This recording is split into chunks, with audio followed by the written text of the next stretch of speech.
All right, boys and girls, good afternoon. It's time for the voodoo video. First of all, what we need to do is set the atmosphere in here. So we will do it like this. 1, 2, 3.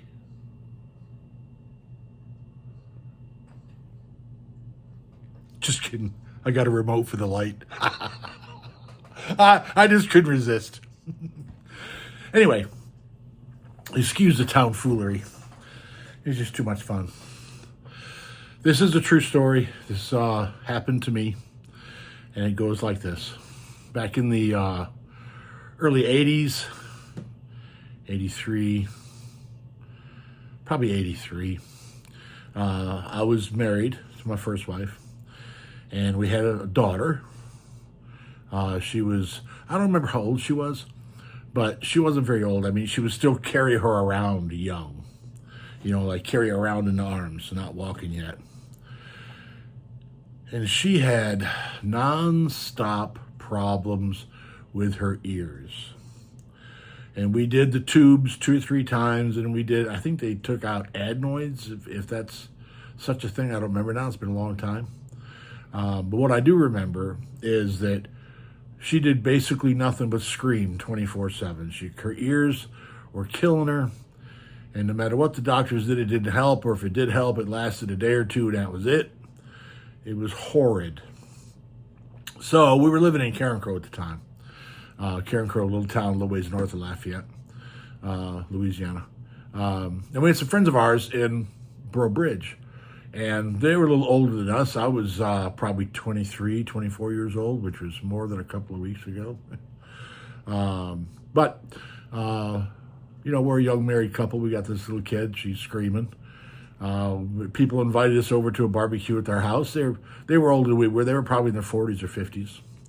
And we went over there for the barbecue, which of course we took Rhonda with us. Rhonda, I wasn't going to say her name, but anyway, we took my daughter with us. And we would go to their house, and we get out the car. We go around back, and they had it set up outside. Outdoor kitchen was just beautiful. It was absolutely beautiful. It was before outdoor kitchens were a thing.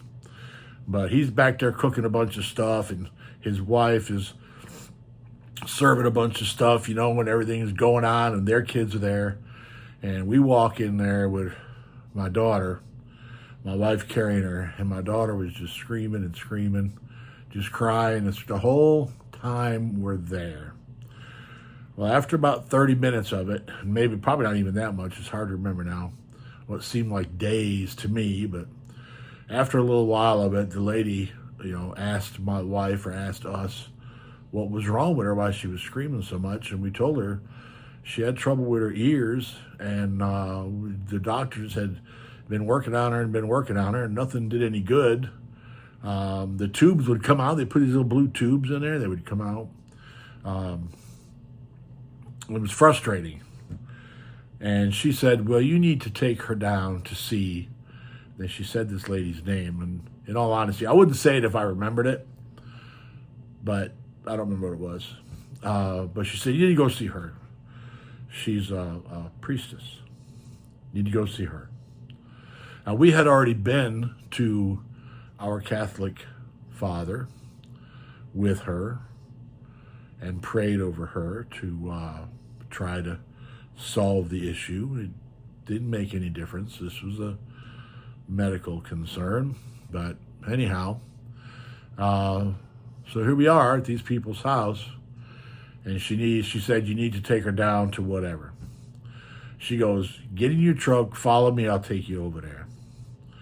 So we load up in the truck, and we follow behind her. We're out there in Breaux Bridge, kind of out in the middle of nowhere. We went even more into the middle of nowhere, if there's such a thing. And there was this little house, old house. You could tell been there a long time. It was underneath the trees, built long before electricity was, or probably even indoor plumbing was available. And me and my wife and my daughter got out of the truck. Of course, my wife is carrying my daughter. She gets out of the truck carrying her, and the other woman that we had followed there looked at me and said, oh, no, you stay in the truck. You just sit right there and just don't do nothing. Just sit right there. Stay in the truck. Don't come to the house. Stay in the truck. Okay, that's easy. I don't have to do nothing. So they walk up on the front porch. I don't remember whether they knocked or not. I don't recall that specifically. I was just so really wrung out and frustrated from all the screaming and crying all the time. Anyhow, they went in the house, and a little while later, probably 30 minutes, my wife comes walking out carrying my daughter. She's sound asleep, and it was the first time I think I'd ever actually seen her asleep and quiet. And she had a little thing pinned to the front of her shirt, and she was quiet as a mouse. And the whole time we were at their house for the barbecue, the whole rest of the day, she was quiet. We had one of those carry-on car seat rocker things. We stuck her in there, and she was content as could be. And she's in her, she won't admit it, but she's over 40 now. And she never had trouble with her ears a day after that. Walking in that woman's house, whatever that woman did, fixed her ear problem permanently and instantly. She was, as I was told by the people who were barbecuing, she was a voodoo lady. There were restrictions on what you could do and what you could say. That's why I had to stay outside, and I had to be quiet, and I had to stay in the truck. I couldn't wait on the porch. I had to stay in the truck and be quiet and just sit there and wait. If I recall correctly, my wife was not allowed to speak while she was there, and she was told she was told certain things she could and couldn't say, some of which I'm not going to reveal for fear that my daughter will start having ear trouble again, because I told the story. But she was an old voodoo lady who fixed my daughter's ears, and my daughter's ears have been fixed ever since. There's no hint of a problem. She never had to go back for any of it. The whole situation was completely resolved.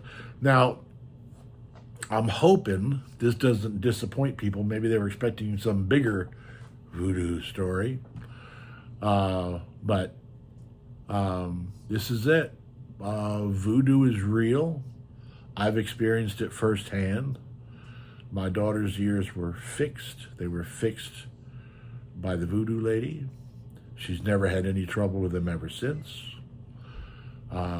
She knows that the lady fixed her ears. She doesn't remember it. She was too young. But she knows that the lady fixed her ears. And she's kind of proud of it, probably. I'm not sure. I don't know. I would be. So if you ever catch people screwing around with voodoo, don't play with voodoo. Voodoo is not, it's not like a imaginary thing. It's not like this game you play. It's not, I hate to say this, but I'm going to say it. It ain't a Ouija board, all right? Even though there are no Ouija boards in this house. It's real, and it works. And it can do, I would assume, it can do bad things as quickly and easily as it can do good things. I don't know, because what I experienced was a good part of it. I'm a firm believer in it, absolutely firm believer in it. Every word of the story is the absolute truth. I hope it was worth the wait for those of you who have been waiting. And I would love to hear your thoughts in the comments. I've been exceptionally fortunate with people commenting on things. And I'm thinking the next topic we'll cover will be Barney and Ed. There's a band across the top of my page. I don't know. Nobody's commented on it. So I don't know if it shows up or I don't know. There's a picture of a dog at the top of the screen. My wife and I are animal lovers. And we have a couple of dogs, Barney and Ed. And we love them to death. And I'll tell you all about Barney and Ed maybe on the next time around. Problems or questions, please let me know. Y'all have fun. Please subscribe and comment. I'd love to hear what you have to say. And remember, voodoo's real.